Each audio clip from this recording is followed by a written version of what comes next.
But in the meantime, we're going to be going on to Star Station as our next map here.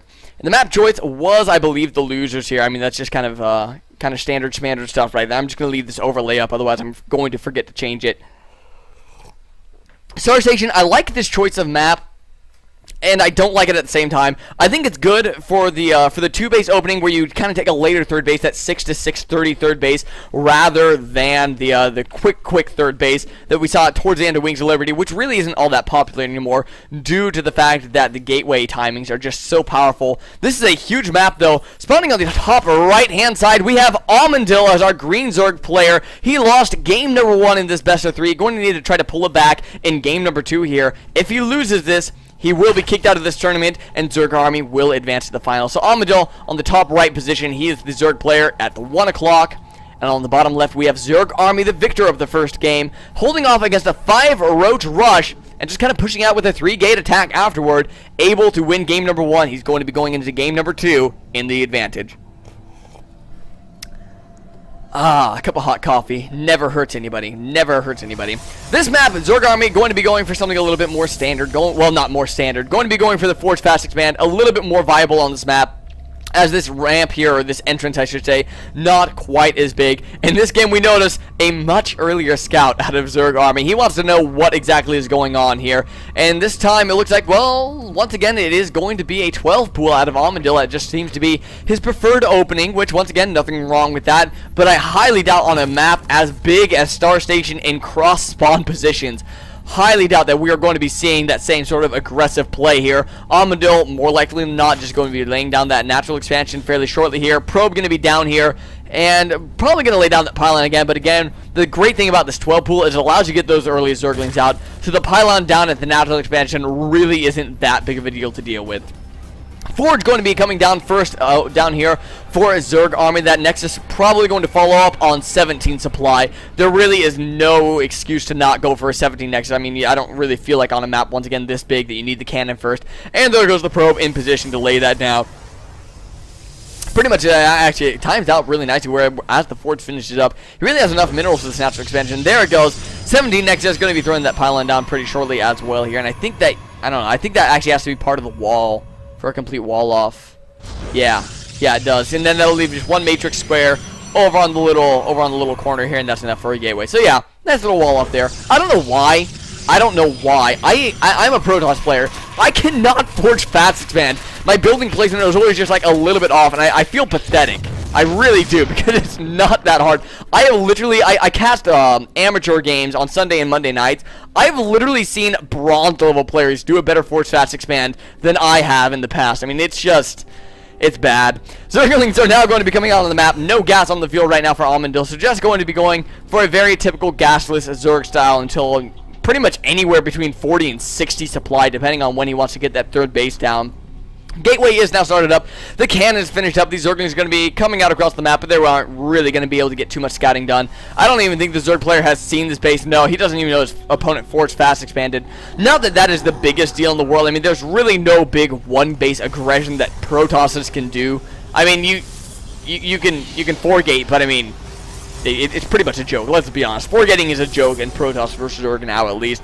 So the Overlord is going to finally come up to the front, see what's going on, and just go, okay, cool, nothing really weird, nothing, I don't understand.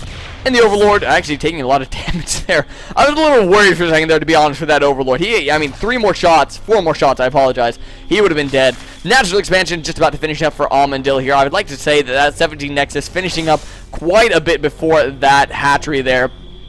First larva injected out of that hatchery, drone production, and now starting up. On the Protoss side of things, I'm really curious to see what ZergArmy's PvZ is like. Well, like I said earlier, a big metagame right now is a lot of Void Rays, and then kind of switching over and doing Colossus and Void Rays. That being said, it's not really the only thing that you can do. As we saw in the WCS, I believe. Oh gosh, where was it that Stardust was playing that he made a big name for himself? DreamHack. It was DreamHack. Oh gosh. At DreamHack we saw Stardust use a very, very potent heavy gateway style that can be pretty decent for doing some damage, at least in the mid game. Not so much as going into the late game. But that's also a viable composition. And of course you can always just do your 4-gate robo third base, which is always just a nice way to kind of set yourself up for a macro game. Third base on this map maybe a little bit difficult to take as a Protoss player because you have to come all the way out here and defend this, and there's just a huge area for you to defend. There's all this area, and to be able to defend that, you have to either have like 3 Colossus or a lot of sentries, and it is going to be the Stardust style. It's going to be the heavy gateway play, and I can only assume a heavy gateway timing attack. We do have the forward pylon down on the field. Do we have +1 weapons done already? No. No, we do not. Whoa, that's not good. You really want to have that +1 weapons ready for that pretty much any timing attack out of a Protoss player. So I think that's kind of an interesting call not to go for that. I mean, it's 1 sentry or 2 stalkers less to be able to get that on the field. I think that is kind of an oversight by ZergArmy. That being said, we'll have to see what kind of damage he can do here. Third base.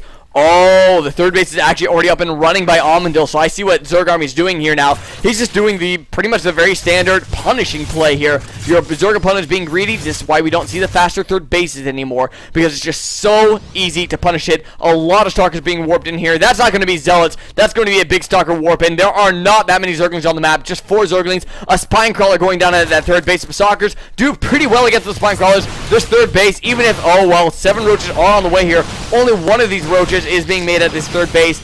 And that being said, the creep is connected between these bases. Stalkers running in here. They aren't going to try to snipe the base. They're just going straight for the drones here, killing off a couple of overlords, killing off quite a few of these drones. Actually, look at these workers killed. That we are now up to 4 workers killed, just barely not killing off that overlord. But this is really enough Stalkers, especially with this 1 zealot as well, to take on the number of roaches that we have on the field right now. 3 more roaches about to spawn out. These roaches were on a move order for a moment there, but 3 more zealots. There are Zerglings coming in from the back. That's not really going to be enough. That is a little bit of a distraction for these Stalkers, though. The zealots tanking up a lot of this roach fire. The roaches are all going down very quickly, actually, and that's quite a standing army on the field for ZergArmy. Here comes some reinforcing Stalkers and Zealots with those 7 or 8 gateways. I don't even know how many he has back home, but he has a lot. I think it's 7.